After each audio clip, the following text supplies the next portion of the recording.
Elle est partie un mardi. Ton froid, réfléchi. Et vendredi, elle était déjà devenue la méchante. Pause. Respiration lente. Pas seulement pour lui, pour tout le monde. Sa mère ne répondait plus à ses messages. Sa sœur l'avait retirée discrètement de ses réseaux sociaux. Des amis qu'elle connaissait depuis des années la regardaient soudain comme si elle était devenue dangereuse. Et le plus étrange dans tout ça, c'est que personne ne lui a demandé ce qui s'était passé. Personne ne lui a demandé pourquoi elle était partie. Personne ne lui a demandé ce qu'elle avait survécu en silence pendant des années avant d'ouvrir cette porte et de s'en aller. Ils avaient déjà l'histoire, et dans chaque version, elle était cruelle. C'est ça que la psychologie sombre comprend mieux que la plupart des gens. Dans les systèmes dysfonctionnels, la personne qui part devient toujours la menace, pas parce qu'elle a menti, mais parce qu'elle a interrompu le mensonge à l'intérieur duquel tout le monde survivait. Et une fois qu'un système décide que tu es le problème, il se protège en te réécrivant.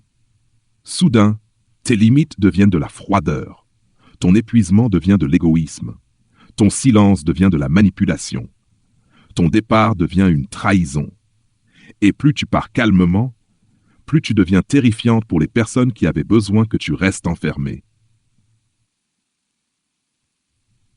Au début, elle essayait encore de s'expliquer.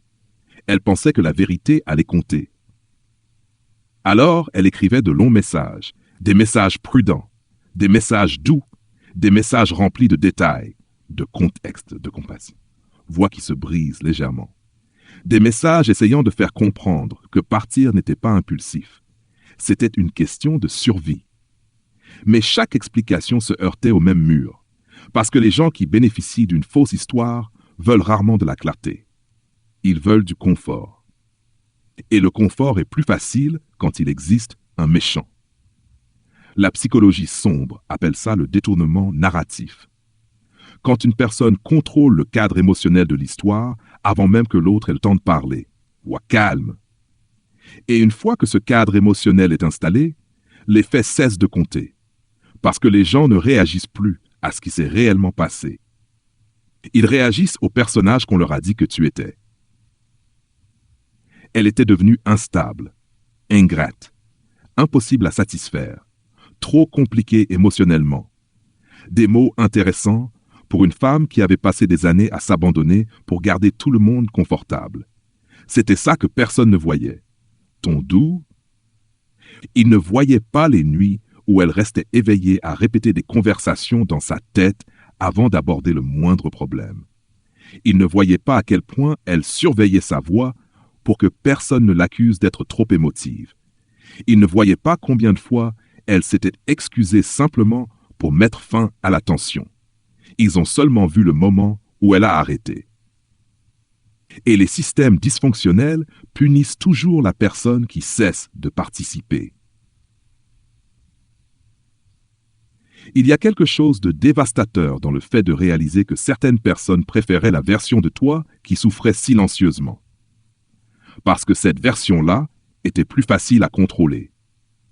Elle se souvient d'être restée assise dans sa voiture un soir après la séparation, fixant son téléphone, regardant les messages arriver les uns après les autres de la part de personnes qui ne lui avaient jamais demandé comment elle allait pendant le mariage.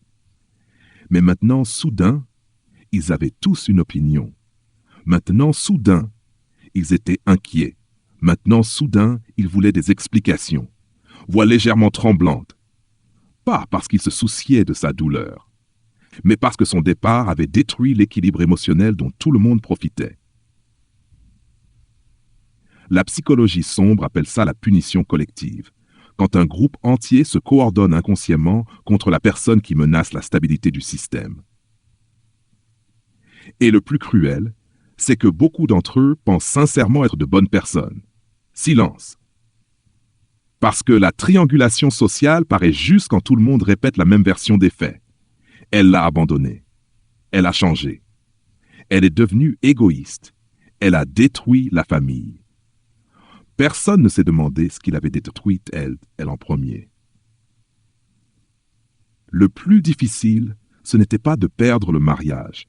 c'était de regarder des gens pleurer une version de l'histoire qui n'avait jamais existé.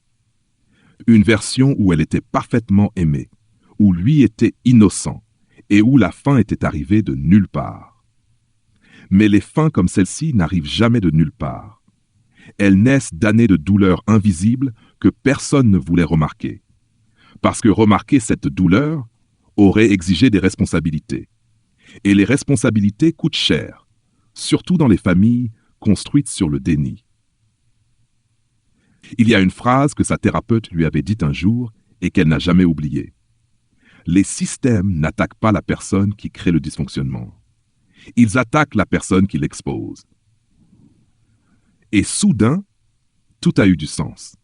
Les mensonges, les murmures, la distance soudaine, les souvenirs réécrits, la façon dont les gens la regardaient après la séparation.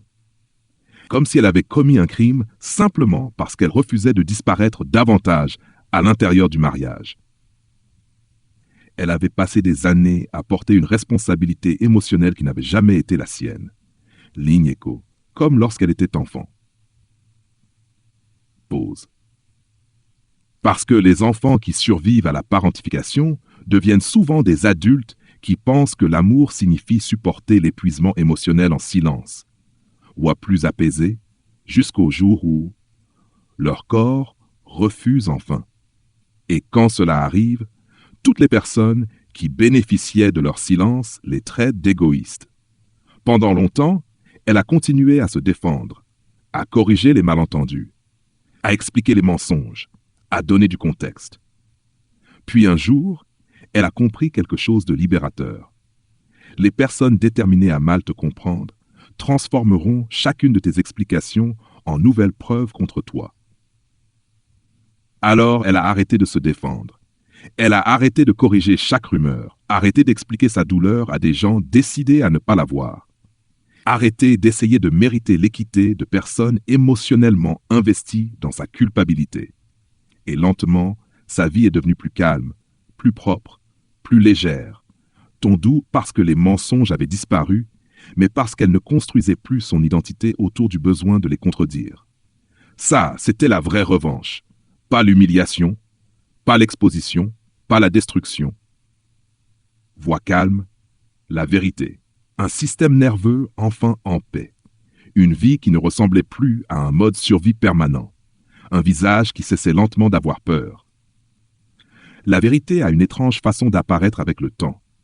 Tu n'as pas toujours besoin de l'annoncer. Parfois, tu vis simplement différemment assez longtemps pour que les mensonges s'effondrent sous le poids de la réalité. Ton final, doux, définitif. Si tu as déjà quitté une relation et regardé les autres faire de toi la méchante avant même que tu aies eu le temps de respirer. Écoute ceci attentivement. Les personnes qui n'aimaient que la version de toi, qui s'abandonnaient constamment, n'étaient jamais réellement loyales envers toi. Elles étaient loyales envers leur accès à toi.